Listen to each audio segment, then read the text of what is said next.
Hi friends, welcome to Anbudan Sindhu. எல்லோரும் ஹாப்பியாக ஹெல்த்தியாக ஜாலியாக இருக்கணும்னு கடவுள்கிட்ட ப்ரே பண்ணிக்கிட்டு இந்த விலாகை ஸ்டார்ட் பண்ணுறேன். கிளைமேட் சில்லுன்னு இருக்கிறதால ஏதாவது சுட சுட சாப்பிட்டே ஆகணும் அப்படின்ற மாதிரி ரொம்ப டெம்ப்டிங்காக இருந்தது. அதனால் பஜ்ஜி செய்கிறதுன்னு முடிவு பண்ணிட்டேன். வீட்டில் வாழைக்காவும் இருக்குது, பஜ்ஜி மிளகாவும் இருக்குது. அதை வச்சு தான் இன்றைக்கி மிளகா பஜ்ஜியும் வாழைக்காய் பஜ்ஜியும் செய்ய போகிறேன். மிளகாவை கொஞ்சம் கீறி விட்டுருக்கேன். பஜ்ஜிக்கு வாழைக்காவை நல்லா சீவிட்டு உப்பு தண்ணியில் ஊற வச்சுருக்கேன், கொஞ்சம் கருக்காமல் இருக்கட்டும்னு. கார சட்னி செஞ்சுட்டேன், அது நைட்டுக்கும் சேர்த்து டிஃபனுக்கும் சேர்த்து யூஸ் பண்ணிக்க போகிறேன். அதே மாதிரி பஜ்ஜி மாவும் கரைச்சி வச்சுட்டு ஆயில் சூடு பண்ணிட்டேன். சைடில் டீயும் ரெடி ஆகிட்டுருக்கு எங்களுக்கு. டீ சாப்பிட்டுட்டு அதுக்கடுத்து நான் பஜ்ஜி போட போகிறேன்.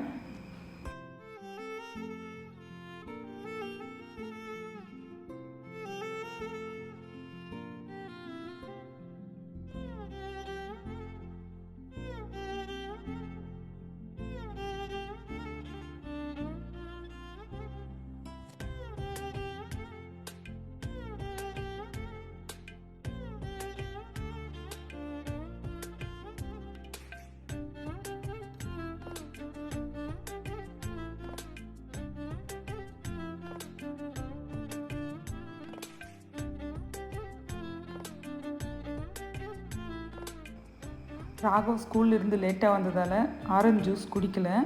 அவன் பஜ்ஜி சாப்பிட்டுட்டு நான் ஜூஸ் குடிக்கிறேன் கொஞ்சம் நேரம் கழிச்சின்னு சொன்னதால் ஜூஸும் கூடவே எடுத்துகிட்டு கொடுத்துட்டேன்.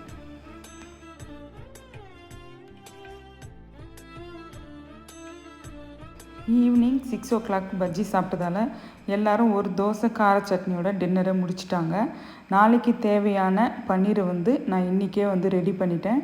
ஃப்ரெஷ்ஷான பாலில் வீட்லேயே செஞ்ச ஹோம்மேட் பன்னீர் ரெடி பண்ணி சுட சுட இருக்குது. கட் பண்ணி ஆற வச்சுட்டு அதுக்கடுத்து நான் ஃப்ரிட்ஜில் ஸ்டோர் பண்ண போகிறேன்.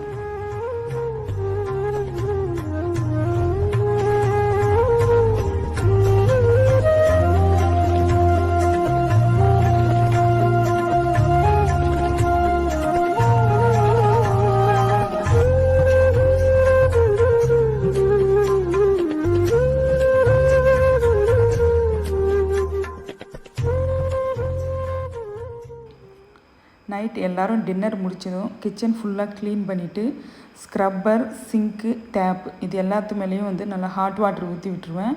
கொஞ்சம் ஹைஜீனாக இருக்கும், ஆயில் பிசு பிசுப்பு இருந்தாலும் போயிடும்.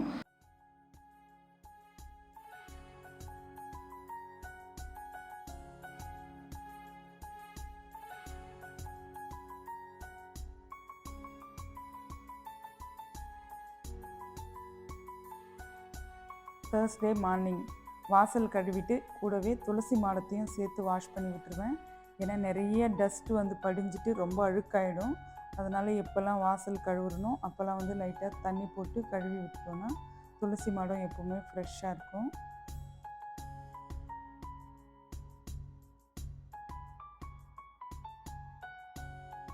ரொம்ப காற்று மழையெல்லாம் அடிக்கிறதால இப்போ சாக் பீஸில் தான் கோலம் போடுறேன்.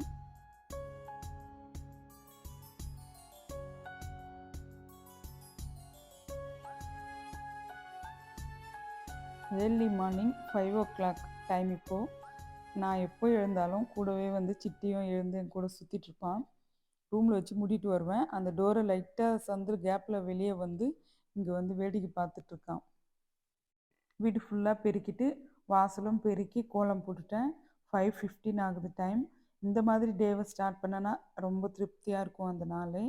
ராகவ் டியூஷன் போகிறதால ராகவுக்கு பாலாற்றி கொடுத்துட்டு அதுக்கடுத்து போய் நான் பூஜை பண்ண போகிறேன். பூஜைக்கு முன்னாடி பூஜை ரூம் ஃபுல்லாக க்ளீன் பண்ணிவிட்டு புதுசாக ஃப்ரெஷ்ஷாக சாமிக்கு பூ போட்டு டெய்லியும் கும்பிடுவேன். பூஜை ரூமில் காமாட்சி அம்மன் விளக்கு எப்போவும் எரியணும். அதாவது 24 hours எரிஞ்சிட்டே இருக்கணும். அப்போ தான் எனக்கு திருப்தியாக இருக்கும். எப்போயாவது தவறி அணைஞ்சிட்டாலும் நான் சென்டிமெண்டெல்லாம் ஃபீல் பண்ண மாட்டேன். திரும்பி உடனே விளக்கு ஏற்றிடுவேன்.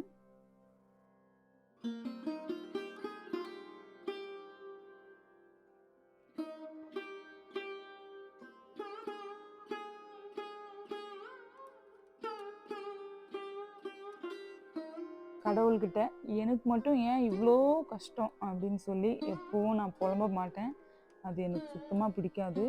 கடவுள் எனக்கு கொடுத்துருக்கிற ஹாப்பியான லைஃப்க்கு, எனக்கு அமைஞ்ச சிறப்பான விஷயங்களுக்கு, என்னை சுற்றி இருக்கக்கூடிய பெஸ்ட்டான மனிதர்களுக்கு, ஆனந்தமயமான இந்த நாள், இது எல்லாத்துக்கும் கிராட்டிடியூட் செலுத்துகிற மாதிரி தான் ரொம்ப நன்றியோட நான் கடவுளை தினமும் கும்பிடுறேன்.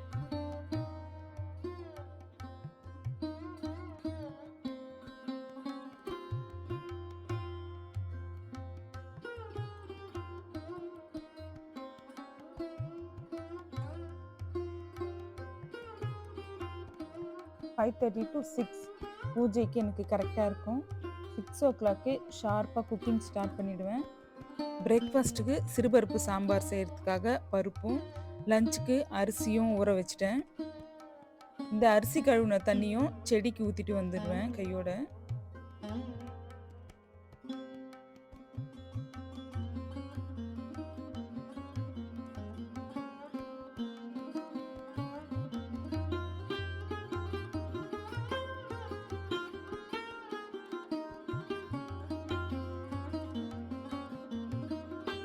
காலையில் 6 to 7:30 குக்கிங் டைம். இதில் இப்போது பிரேக்ஃபாஸ்ட்டுக்கு சிறுபருப்பு சாம்பார் செஞ்சு இட்லி செய்யணும். லஞ்சுக்கு சப்பாத்தி, ஜீரா ரைஸ், அடுத்ததாக பன்னீர் கிரேவி இதெல்லாம் செய்யணும். நான் வந்து வீடியோ எடுக்கலை, ஏன்னா வீடியோ எடுத்துகிட்டே செஞ்சால் இன்னும் கொஞ்சம் லேட் ஆகும். அதனால் ஸ்ட்ரெயிட்டாக லஞ்ச் டைமுக்கு வந்துட்டேன். லஞ்சு தனியாக உட்காந்து சாப்பிட்ணுன்னாலே வந்து கொஞ்சம் ஒரு மாதிரி இருக்கும், சாப்பிடவே பிடிக்காது. யாராவது ஒருத்தர் கூட கம்பெனிக்கு இருந்தாங்கன்னா நல்லாயிருக்கும் சாப்பிட்றதுக்கு.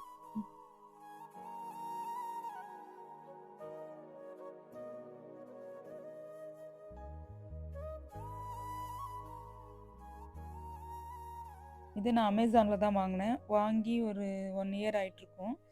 லேசி சூசன் வந்து தனியாக வாங்கினேன். அந்த பாட்டில்ஸை தனியாக வாங்கினேன். பாட்டில்ஸ் வந்து கிளாஸ் பாட்டில் தான்.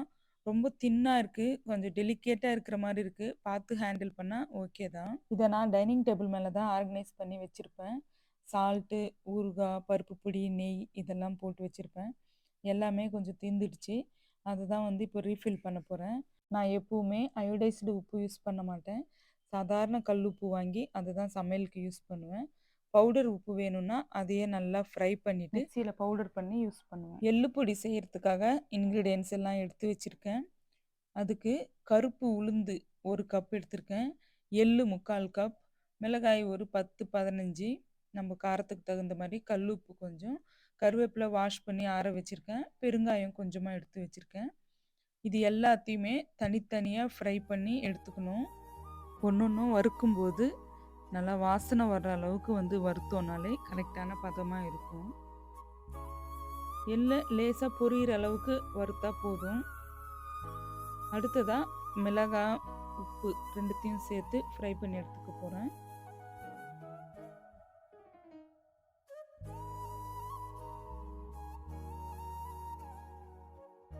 கருவேப்பிலையை நல்லா கிறிஸ்பியாக ஃப்ரை பண்ணிக்கணும். கொஞ்சம் மாய்ஸ்டர் கண்டென்ட் இருந்தால் கூட பொடி கெட்டுடும், அதனால் நல்லா கிறிஸ்பாக ஃப்ரை பண்ணிக்கணும். ஃப்ரை பண்ணி வச்ச எல்லாத்தையும் நல்லா ஆற வச்சுட்டு பவுடர் பண்ணி எடுத்துட்டோன்னா சூப்பராக வந்து எள்ளு பொடி ரெடி ஆகிடும். உப்பும் வந்து பவுடர் பண்ணி எடுத்துட்டேன் கூடவே. இப்போ எல்லாத்துலேயும் வந்து ஃபில் பண்ண போகிறேன். உப்பு வந்து வெயில் இருந்திருந்தால் கொஞ்சம் வெயிலில் வச்சுருந்தா இன்னும் நல்லா வந்து ட்ரையாக இருக்கும். எள்ளு பொடி ரொம்ப நல்லது உடம்புக்கு. நெய் இல்லைன்னா நல்லெண்ணெயோடு சேர்த்து சாதத்துக்கும் இட்லிக்கும் சாப்பிட்லாம், சூப்பராக இருக்கும். இது A to B பருப்பு பொடி. சாதத்துக்கு சாப்பிட்றதுக்கு ஹஸ்பண்ட் வாங்கிட்டு வந்து வச்சுருக்காரு. இது மிச்சம் இருக்கக்கூடிய இட்லி மிளகாய் பொடி. இது அம்மா போட்டு கொடுத்த மேங்கோ பிக்கிள். எந்த ப்ரிசர்வேட்டிவ்ஸும் ஆட் பண்ணாமல் செய்வாங்க. 1 year வரைக்கும் அப்படியே இருக்கும். எந்த பிராண்டு மேங்கோ பிக்கிளாக இருந்தாலும் இது முன்னாடி நிற்க கூட முடியாது, சூப்பராக இருக்கும் டேஸ்ட். கடைசியாக நெய்யும் ஃபில் பண்ணிடுறேன். இதில் வந்து சிலதில் ஸ்பூன்ஸ் வைக்க முடியறதில்ல, அதனால வந்து நான் தனியாக ஸ்பூன்ஸும் வச்சிடுறேன் இங்கேயே.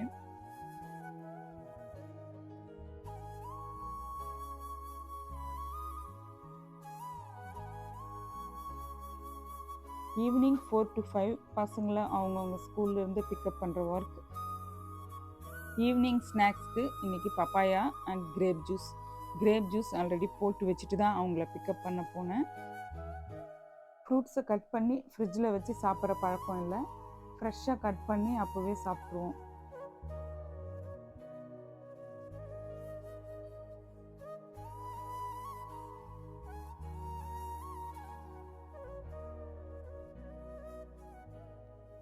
இந்த டைமில் பசங்களுடைய ஸ்கூல் ஸ்டோரிஸ் எல்லாம் கேட்டுட்டு சாப்பிட்டுட்டு அவங்க கூட வந்து டைம் ஸ்பெண்ட் பண்ணுவேன். ஒரு 5:30க்கு மேலே மீதி இருக்கக்கூடிய வெசல்ஸ் எல்லாம் வாஷ் பண்ணி வச்சுட்டு ஷார்ப்பாக 6 o'clock விளக்கேற்றி சாமி கும்பிட்டுட்டு 6:30 to 7 சிட்டி டைம். சிட்டியும் நானும் வாக்கிங் போகிற டைம். சிட்டி வந்து வாக்கிங் போகிறது மட்டும் இல்லாமல் பாத்ரூம் போகிறது இன்னும் பல வேலைகளையும் வந்து முடிப்பான். 4:30 to 6:30 இங்கே சிட்டி ஃபேன்ஸ் நிறைய பேர் இருப்பாங்க. ஸ்கூல் கிட்ஸ் எல்லாம் வந்து விளையாடிட்டு இருப்பாங்க. அவங்க வந்து சிட்டியை சுற்றிப்பாங்க. சிட்டிக்கு ஒரு ப்ரைவசியே இருக்காது. அதனால் நாங்கள் 6:30க்கு மேலே தான் இப்போல்லாம் வாக்கிங் வரோம். வாக்கிங் முடிச்சுட்டு வர்றப்போ மறுபடியும் ட்ரிஸ்லிங் ஸ்டார்ட் ஆயிடுச்சு.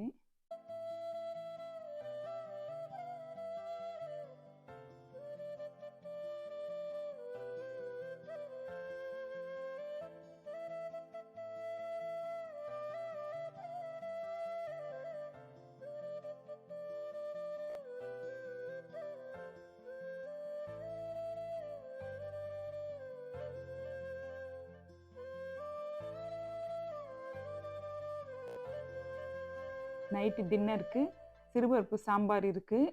இருந்தாலும் எள்ளு பொடியை டேஸ்ட் பண்ணணும் அப்படின்னு சொல்லி லக்ஷ்ணா எள்ளு பொடியில் தான் வந்து தோசை தொட்டு சாப்பிட்டா. சூப்பராக இருந்தது. நல்ல ஹெல்தியானதும் கூட. எள்ளும் உளுந்தும் அடிக்கடி உடம்புக்கு போனால் கேர்ள்ஸ்க்கு ரொம்ப நல்லது தான்.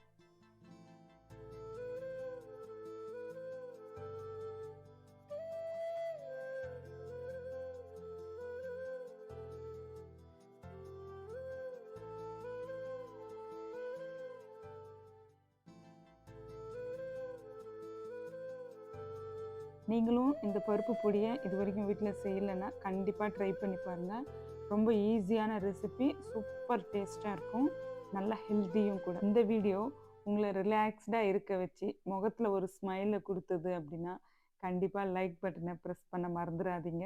என்னுடைய ஸ்டைல் ஆஃப் வீடியோஸ், என்னுடைய கருத்துக்கள் உங்களுக்கு பிடிச்சிருந்ததுன்னா அன்புடன் சிந்து சேனலை சப்ஸ்கிரைப் பண்ணிவிட்டு அப்படியே பெல் பட்டனையும் கிளிக் பண்ணிங்கன்னா நான் வீடியோ அப்லோட் பண்ணதும் உங்களுக்கு நோட்டிஃபிகேஷனில் வந்துடும்.